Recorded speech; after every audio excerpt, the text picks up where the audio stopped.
Phil, what do directors of rugby do? Because there's no answer to this question, is there? Um, yeah, what do they do? Well, I'd like to see the job description, what the qualifications are to do it. Um, I mean, obviously, we're talking about the situation at Hull where Richie Myler retires from playing at 2 o'clock, and at 5 past is appointed the director of rugby at Hull, which was heavily rumoured over the weekend. It does seem bizarre, just from the point of view of, at the moment, Hull look like a club that need a very experienced hand at the tiller. Um, they're clearly in a little bit of turmoil, quite a lot of turmoil on and off the field at the moment. And you would think that someone who's been there, seen it, done it, is the person that they need to guide them through these choppy waters. So whatever the rights and wrongs of Tony Smith's regime, he does have those runs on the board. He's summarily dismissed. And I'm told that as of Monday last week, he still was in a job. So it was relatively quick. It's not something that's been planned. And then they decide to go for someone who may well turn out to do the kind of job that Sam Burgess is doing at Warrington, which I'm sure we'll talk about. But someone who has absolutely no experience in the role that they're being asked to fulfill, which includes the appointment of a coach who's going to be, I would imagine, a lot more older and experienced than they are. So I mean, you look at it from 2 points of view. One is, what is Adam Pearson trying to achieve? And you would think that behind the Richie Myler appointment is some degree of investment in the club. Where that comes from, we're not 100% sure, but we know Richie Myler's familial line at the moment. And whilst I don't necessarily think Andrew Thurkill will directly invest in Hull, he may be facilitating investment in Hull, which might be behind, well, if I do that, you could do something for someone who is currently with my daughter. We don't know that. We do know Mr. Thurkill is watching the Masters in America this weekend. But I think the other thing about that is, how do you sell this concept to the Hull fans? And that's the bit, I think you'd have to be a Hull fan to answer that. But some of the correspondence I've had with some avid Hull fans over the course of the day is they are just completely mystified. The thing about any business, whether it's rugby or what James does in the real world, is leadership is the most important thing for an organisation to move forward, and credibility of leadership. That the people above you, you feel that they can teach you things and progress your career because they're experienced enough so to do. So how that quite is going to work at Hull, I don't know. To me, it just seems a bizarre appointment. I think when you look, if you look from, this is a newly created position, isn't it, at Hull? They've not had somebody doing this position. But, when you look at the normal world, the real world, as you put it, Phil, and you were applying for a job, there is a job description. And then you put an application together and you submit an application. And in that, you look at the job description, you look at your skill set, your experience, and then you justify why somebody may look to select you for interview, never mind appoint you. And then if you're selected for interview, you then have to go through a process where people ask you questions and you demonstrate those skills and experience. I don't know how, and this is no disrespect to Richard Myler as a person, but how does he demonstrate that he has the necessary skills and experience in this role when he's clearly not done it before? I'm not aware of whether he's coached before. Has he coached juniors and has been part of an academy setup? No. So, how on earth do you then sell that as a decision to your fans that this is the best solution? You had probably Super League's most experienced ever coach, who you've just got rid of, with a good track record, and in return, you're bringing somebody in that's never done this role before, never mind this role, but in any form of coaching, certainly at this level before. And then, as you rightly say, he then has to seek the services of a new head coach. It just seems bizarre to me. I think the other thing about it is that you obviously are going through a period where the players are lacking in confidence, which again is why I think it relates to what Warrington are doing at the moment. Sam Burgess has gone into that dressing room and decided what needs rebuilding, but he's gone in with an aura about him. So that a lot of the young players who currently are leading the vanguard in the change at Warrington, are absolutely bought into the fact that he has a reputation and he's got something about him that they can at least give chance to see if he can take them in the right direction. Richie Myler hasn't got those runs on the board. He might have 400 appearances to his name, but I'm not sure he walks into an organisation at any level, let alone a senior management level, and is able to take the staff with him. I wish him all the success in the world, but I just think he's almost being handed a poison chalice. It's like his playing career is coming to an end. He needs to do something. There is something to be done. We've never really seen in rugby league a director of rugby role and what that entails and how that ever works properly. With Forty20, they had a head of recruitment and that worked really, really well. And for whatever reason, that was dispensed with and he moved back home. And that may well have happened anyway, but he clearly was bringing the right kind of player in. And that was when Hull were winning trophies. To bring someone in who hasn't even got that experience or those connections in the market just seems bizarre to me. When John Keir was director of rugby at Wakefield, above Chris Chester, not under Chris Chester, you got the feeling that he was more of a guiding hand for a younger coach, say. And now Chris Chester, is he director of rugby at Lee? I can't remember what his job title is, but he's somewhere above Adrian Lamb in the hierarchy, isn't he? And he'll be a different kind of director of rugby than John Keir was. But without knowing what the role is, because no one seems to know what a director of rugby is it a general manager's role? Is it recruitment, as you say? Who's he going to appoint as the first coach? Or is Adam Pearson going to do that? When Kevin Sinfield was director of rugby at Leeds, what exactly did Kevin Sinfield do there? Because he didn't last long in that role, did he? As it turns out. And I think that's the problem, that we don't really have that role in rugby league. It's very much a European football role, and even in soccer over here, it doesn't always translate because culturally we're quite different. So I think, you'd think that a director of rugby is not only going to be, logic would say the coach he appoints will be older than him, but yet in the hierarchy, and it's not just about age, he is going to be above him in the management structure.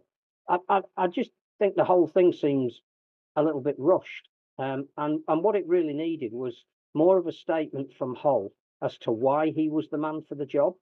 But also, I think the other thing that's been really weird, and I don't know if this is a criticism of where Hull are at the moment, but if we've heard since the weekend that Richie Myler was going to be in the role and the statement says he's already started, why was every single picture of him on social media and even announcing it wearing a Leeds kit?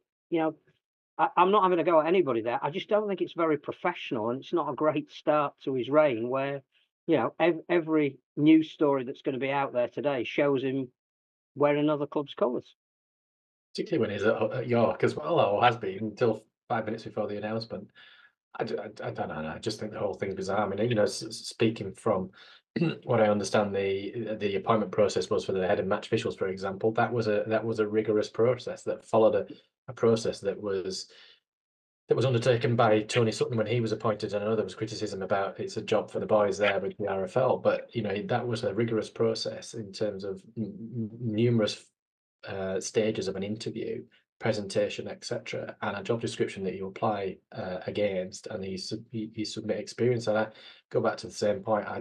It just, to me, you can only draw one conclusion, and that Andrew is putting some money in somewhere, and this is the kickback. But how, as a Hull FC fan, you rationalise that, I just don't know. But I get appointing somebody on a long-term basis who takes a long-term view, and maybe you bring a coach in that maybe coaches are sometimes more short-sighted because they're paid by results, and that actually you need somebody on that takes a longer-term view. But if you get to a decision about a single player, we have got the ability to bring in X player. Coach says no, director of rugby says yes. Who makes that decision? I think that's one of the unknowns, isn't it? It just seems a strange scenario. And I can see that Adam Pearson perhaps wants to withdraw from being solely in charge of everything, and I get that, and he needs external investment, and this might be an avenue to bring some in. But at the moment, And again, you know, the proof of the pudding and all that. Hull could go on a 15-match unbeaten run, make the playoffs, and win at Old Trafford from here. Unlikely, I know, but you know, we're almost passing judgment without knowing the facts. What we need is a press conference in the next few days with Richie Myler and probably Adam Pearson alongside him, both outlining why, if you're a Hull fan, this is the right decision. But why not do that when you announce the decision? Why Well, not call a press conference and invite the media? Surely that's what you do, isn't it? that's what I don't understand. I'm sure he'll be on Radio Humberside soon enough, or somewhere. I mean, it's it's one of those odd stories where it leaks out early, which obviously this did. And there's two parts to it. Obviously, there's the investment bit which has been denied, and the Myler bit which has happened. And you wonder how that leaks out in the first place, and for what reason? Because it's been, I don't say universally negative on social media, because social media is negative about everything, but it's an appointment which, as we've said, comes with a lot of questions, none of which we've got answers to, about his experience, who else was in the running for the role, what about this money that's coming in. And Hull, they're on the front of the magazine there. They are. There's the Tony Smith. Who was it? Wasn't he director of rugby at Warrington for a bit and had a coach under him? Um, you've mentioned Sam Burgess, Phil, and obviously he's in a different role at Warrington. He is the head coach, and we speculated on the program last year. He's coming in with no first grade experience or whatever. I know he coached some, Russell Crowe's team in whatever league it was. But this is over a head coach. This is someone who you'd expect to be, as you're saying, older than the head coach, perhaps a wise old head. It just, there's so many questions that no one's answered yet, and the Hull fans will want answers sooner rather than later.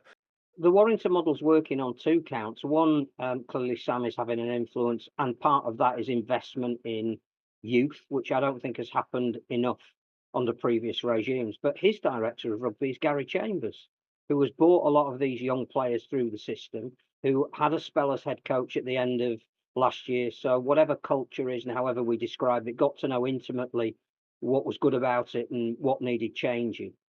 So that now is a partnership where you can look at a result like they've just had against St Helens and say, we can see reasons why that change is perhaps more substantial than it has been in the past. And the model that they're using ultimately looks like it could be successful.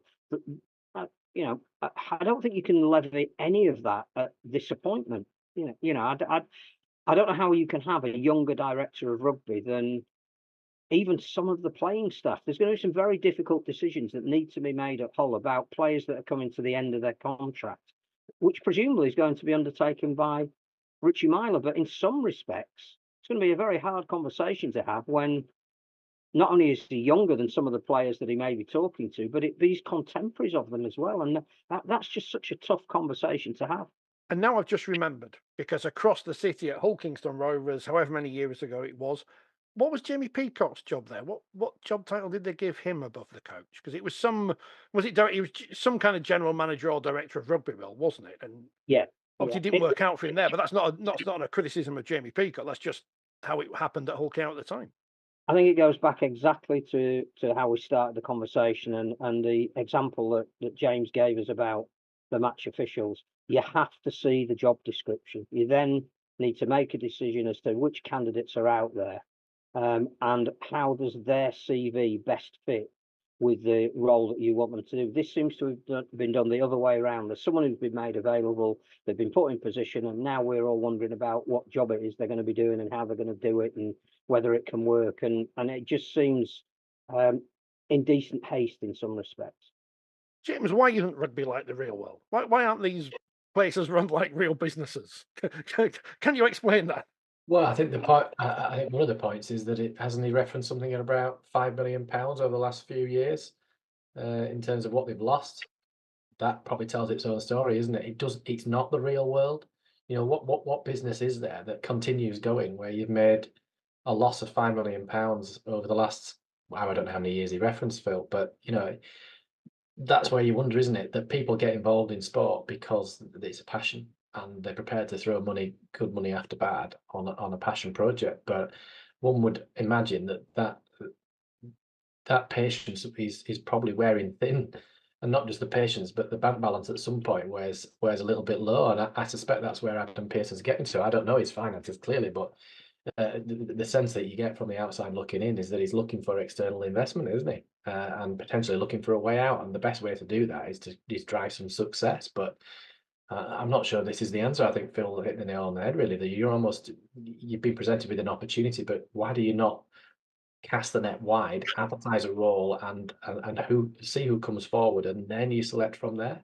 That's about long-term strategic thinking. So if it was such a good idea, why did they not have this idea when they brought Tony Smith in the first place? Have somebody in this role, but it's not. It's oh my goodness, we've hit the crisis button because the t-shirts have been printed at 4020 Towers, and we need to make a decision that, are we keeping Tony Smith? Well, on Monday maybe we are, but by Wednesday he's gone or whatever, and then Tex Hoy's gone and New Brown's gone, and what do we do?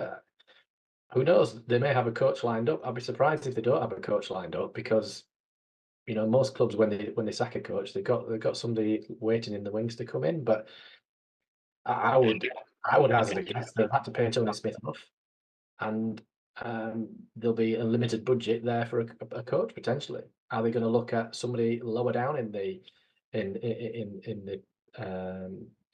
game here? Thinking of what's his name, Richard Horn, say at Doncaster, somebody who's been at the club, knows the club, etc. But then, if you know the club and know the culture, is that the right kind of person? Do you not need somebody from the outside? But that was Tony Smith, wasn't it, to change culture? To me, they just look like they're going around in circles. I think the other problem that they've got is that there isn't a lot out there at the moment, and that when I know that Adam has disputed the chart that Sky put up about the level of investment salary cap wise, but I think we all know that if you're looking to change your squad 7 games into the new season, there isn't going to be much out there. Now, the only people you're going to get from the NRL are going to be people that aren't cutting it in the opening rounds of their season. Do you want more of those in your club? You've got 2 or 3 of those already. You're not going to get a coach that is anything other than been discarded with by a club relatively recently. I can't think of anybody in the British game at the moment who, sometimes you look at football and you think, yeah, well, it's the Sam Allardyce principle, isn't it? There's always somebody out there that is out of work, and Alan Pardew is going to walk in any minute and take over that job because he's available, and there's a pressure on teams that don't perform because there's an obvious candidate waiting in the wings. Maybe it's Alan Pardew. What's that? Maybe it's Neil Warnock, who is renowned for his firefighter. But if you go and get, let's say, Justin Holbrook, that isn't going to be a cheap option. Not at this stage, particularly when he's shrewd enough to know that if he's moving back over this side of the world, he can command a premium because they need him more than he needs them. And if he's bringing his family back across, there's lots of relocation expenses involved in all of that. To me, I don't get this knee-jerk reaction. It's been a terrible start to the season, but to dispense with somebody who has all the experience to turn that around, and all of the press releases up to now and all of the pre-season was all about Tony Smith is the man and he's got a plan and we're not going to rush it, and we need to bring through some of our young players. To then say we're getting rid of one of our overseas players who we probably shouldn't have signed in the first place because a year and a bit into his contract it hasn't really worked, and another one who was probably one of their marquee players after half a dozen games, and get rid of the coach and bring in somebody who's half the age of the coach they've just got rid of. It just smacks of panic. Panic on the streets of Humberside. Is that what we're saying?